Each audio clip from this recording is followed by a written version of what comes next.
So here's the story of my previous living situation, which was at best horrendous. I moved into what I thought at the time was a lovely 34-bedroom house with a nice offset garage and garden, perfect for my family consisting of myself, my partner and my 3 kids. Well, a few weeks into moving and the problems started to arise. We moved in just before Christmas and the weather was awful, torrential rain in fact, which is when we discovered the horrendous leak in my roof. I mean water teeming through the roof, into the walls, and down my windows, resulting in all my pots and pans having to sit in my window to collect said rain. We then ended up realizing we had a leak through the roof in my daughter's room, after she was awoken by rain dripping on her whilst she slept. She was 2 at the time. We discovered over the course of the time we lived there, that the electrics had never been checked, and often shorted out. The gas pipes were under regulated minimum gauge, and when the heating was on we couldn't power the gas cooker or vice versa. The decking out the back was rotten, and when stood on it just snapped. There was a 4-foot drop underneath this. A gas safety check showed that the combi boiler was broken and condemned, but they still refused to replace it. The heating system could never be switched off even on the summer. All of these were reported and promised to be fixed. Over time the patio door hinge, which was snapped, completely fell off, and we couldn't close it properly or lock it. Reported and were told it would be fixed. Waited months and, even though I was still paying full rent, it never got fixed. I eventually got fed up and reported it to the local environmental health team. They came out to inspect the property and raise concerns over the kitchen floor, which was warped and a major trip hazard. We also discovered from this visit the 4th bedroom, which was in the loft, was illegal due to how it had been done. No insulation, no heating, bodged electrics. So the local environmental health team handed an order over to the landlord to repair all these in a 3-month period. It didn't get done. The council took the landlord to court for breach and she ended up having to pay fines and was given another 6 weeks to rectify. A few of the jobs got sorted when I found my new house to move into. 2 years later I've just found out through a close friend the council proceeded to complete the jobs themselves, and the landlord has now been declared bankrupt due to this. Her house is being put up for auction. She will receive nowhere near what she needs to pay off her debts, and has had to give up her other houses due to bankruptcy laws, meaning she can't own equity, not even a decent car. If only she'd put the rent I was paying into fixing her house, it wouldn't have gone this far. I'm not sure what's happened regarding the illegal goings on, the gas and electrical problems that were never properly upkept, but I like to hope she got punished in some way or form. FYI, I'm the old colleague mentioned at the end. We've both always enjoyed the whole ProRevenge thing. It's good reading. The draft was formed by the mercenary over a lot beer and almost as many plates of nachos. I took the liberty of messing it up here and there for dramatic effect and making spelling errors before posting it. If you find those, they're mine. It's been a hell of a long time and the company is, best I can tell, still around but not even operating in the areas it used to. Some people think their job is straightforward and that they are just cruising the tide of work, being all logical, rational, and practical. It's just their normal everyday. You'd be surprised how many additional workers it can take to cover the daily load of one experienced, motivated, previously happy professional who cares about their work-life balance. A typical hour-long task to that kind of person can easily be drawn out to a half day's work if the replacement lacks more than one of the previous attributes. One missing attribute can be compensated for by the others and a bit of learning.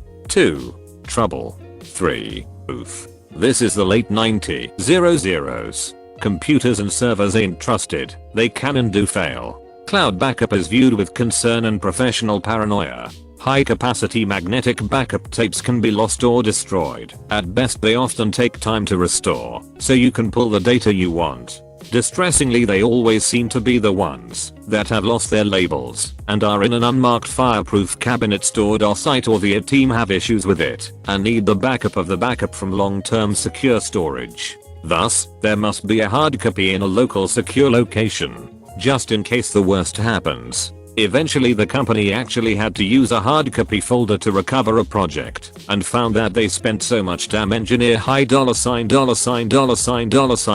time on sorting out one small project that it was time to hire someone specifically to maintain it. Preferably someone reliable, quiet, not too expensive, with glasses, patience and the ability to operate a computer while wrangling paperwork and learning on the go with minimal oversight. Enter a young mercenary, friend of an engineer's son. A bit of a computer nerd by the standards of the time, but also has both fresh and proven qualifications in administration and various Windows certifications, with no particular objective in life, but a desire for a steady income. I was hired as an archivist for an engineering company. My job consisted of about 15 years worth of project folders with a badly abused filing system plus a large secure basement just above the car park level. Each folder was best summed up as this is the project folder of an engineer. Everything potentially semi-relevant goes in it. Any formal communication, some casual, contract revision, scribbles, drafts, drawings, agreements, modifications, billable time, pricing, arguments, settlement notes and others. Anything we might need in event of getting sued. Everything is dated and signed by the engineer. Many projects have dozens of folders with an organization. That only makes sense to those that use the folder as a hard copy backup dump or reference. I could often literally see when someone gave up on keeping order or a change of hands happened. I could also see that this was a straight shooting company. They changed premium rates, but would unfailingly design and deliver what was needed on time and, if possible, just over budget. It was an enlightening and interesting thing to me at the time, working with honest to God professionals. These days I look to see what isn't documented in MLs and archives instead. Once the avalanches in the basement eventually stopped and eventually put in order, most of a year later, I started to surface in the office more than the break rooms. It was handled remotely and, you guessed it, 9 of 10 times I would be able to solve the problem faster than it takes to get an initial response from the small team in head office. So I'm now an unsanctioned localit with full access and happy bosses. Salary raises promised, but ends up being less than advertised. But they mention I can expect quarterly bonuses depending how much they have to call on me, so I figure that's reasonable, since I'm in a grey area and unproven, so I expand what I can do over time. When they start calling me to meetings to explain a problem they want me to help with, there's always a bonus, although it's inevitably out of my normal hours that I need to do it. Then the computerized drafting department decides I might be useful as a trainee drafter. They use AutoCAD, but usually hire graduates. Learning AutoCAD to their point alone is a good year or two of education. I'd only vaguely heard of it due to an interest in manufacturing at one point, but go along with it anyway. They take scribbled paper drafts made from engineer calculations and chicken scratch which they turn into neat, readable drawn plans following industry guidelines, which get revised and reviewed by the client until they eventually go to a bunch of contractors and then site workers to become reality and grace the inside of a building and allow it to be habitable, safe and to code. It's rare the contractor follows them exactly, but they deal under reality and it's only our problem if we are hired to do a redesign after the contractor inevitably screws something up. There is always something. Our final designs are correct and can be proven by calculations and industry codes, backed up in court if need be. The game isn't what the problem is, it's who's paying to fix the problems that happen between the client and contractor trying to modify our final plans to fit their desire and reality, respectively. If that turns out to be us in the wrong, someone's career is in serious jeopardy. These are projects with a value of at least millions to our company alone. So I'm conscripted to this job, since its work is pretty ad hoc once you run out of computers to clean and printers to unjam, and my archives barely need much attention other than at the end of a project. It's all very repetitive to my eyes. Take scribbles, use specific lint types, follow guidelines, print hard copy, revise, issue hard copy and electronically, get their drawing edits, repeat, finalize, archive. Plenty of written guidelines, notes, ever updating calculations and building codes etc. Playing online games, automation and scripting are familiar, so I start to experiment and automate things for myself to ease my workload and get my weekends back, one thing at a time, until I can complete revisions and error checks in under a second and at a glance with a few text commands. The senior tech has to hand troll through it for 5-10 minutes per drawing, although he misses absolutely nothing and knows all regarding the codes we need to follow for the drawing, from lint types to spotting common engineering errors. That pipe is marked as 25mm wide. No way is that right for this size building. Mark it for a viewing. That area I'd only ever catch if it's a common sense error. We pretty much team up. He directs what should happen. I make it happen as quickly as possible and with as little effort as possible from the engineers and techs. Now it's worth noting that no debt could just grant me otters that screwed with project billing fees, since admin time is low cost and engineer time on a project is high cost. Everyone has to assign each hour worked as billed to a specific project with a specific type of code. Automation isn't a thing yet, so by and large my time is just admin or it tagged. Each department did have a generous budget for quarterly bonuses to issue as their heads saw fit, overseen only by the accountants and higher management. Every time I did work requested out of my usual hours, then gradually ever increasing in number and scale automation of projects, it became customary to grant me a bonus, since most of them were done outside my usual 9 to 5, well outside my contract duties, short notice and usually saving senior engineers from having to work out to review and revise plans. These guys were very happy about this, since they were always generously salaried and were also on share bonuses linked to yearly overall results. I was raking in relatively small but constant bonuses from several departments, especially since the head CAD tech knew he was saving himself a lot of time and had a word with the other dept heads. I was always technically an archivist guy and my base salary was gradually increased just for time served, rather than my contract changing. I was a bit of a roaming mercenary, eternally reduced yearly raise promise and unsustainable workload permanently on my duties? No thanks. I like to get out to here at the weekend. Fat bonus in my quarterly for a couple weeks of busting my brain then setting it up, and a month of casually showing people how to use the tools. Hold my beer, I'll get right on that.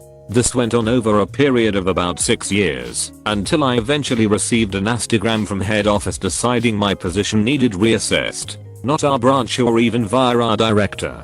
Head office. Accounting must have finally sorted their bonus totals by descending and realized an archivist position wasn't exactly high in the management roles. Always like to think some expensive suit was insulted an archivist earned more than they did this month. So down comes a blatant attempt at FIing my new contract. My new salary would have been about a third of my average total. The work would have required me to pretty much live in the office or attempt to teach a couple of new hires how to do my job. Even if I could have taught them, all it would have got me is my goodbye handshake. I gave up trying to negotiate after a couple of painful attempts and ended up contacting a competitor who had made me a couple of offers before. I was, after all, just an archivist and part-time at AutoCAD tech and fair game, not a senior engineer or director. They created a new team to recreate something I'd had about 5 years to staple together, and I trained relevant people as required.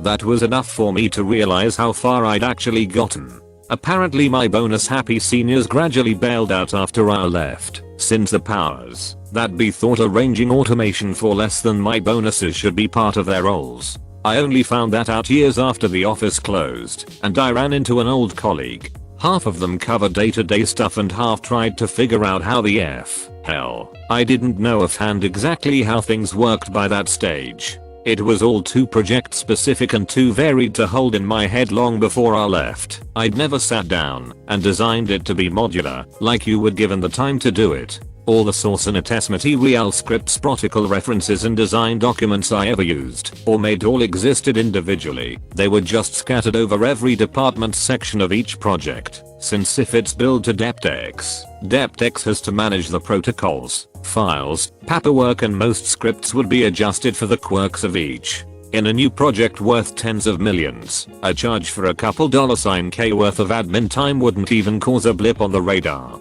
Where's the revenge in all of this mighty wall of text? After I handed in my notice, only those I'd trained and those that use tools for specific projects checked in about their own stuff. No management, no requests, no nothing. There was no way in hell I was coming back to this company and the bridge was pretty much ashes by this point. I was done here. So on my last day I opened up my tiny personal folder on the server. Everyone has one for their e-copy of their contract. Basic corporate policies. It's handy for copying a few documents etc. But it's tiny in capacity. No one seems to use it. Its only benefit is it's accessible when you log in as you from anywhere. It's also deleted automatically on your last working day along with your login and your access to the building. Amongst the corporate fluff and some spreadsheets were two files I used constantly. My favorite was titled dueamount.txt. The other was simply titled index.html. Thank you for watching. Slap that like button and comment your opinion on these stories below. I'm waiting. Write that comment. Seriously. Have you written it yet? If you don't comment, you make a bunny cry somewhere. You're not that kind of person. I know. Anyways, peace out and catch you tomorrow.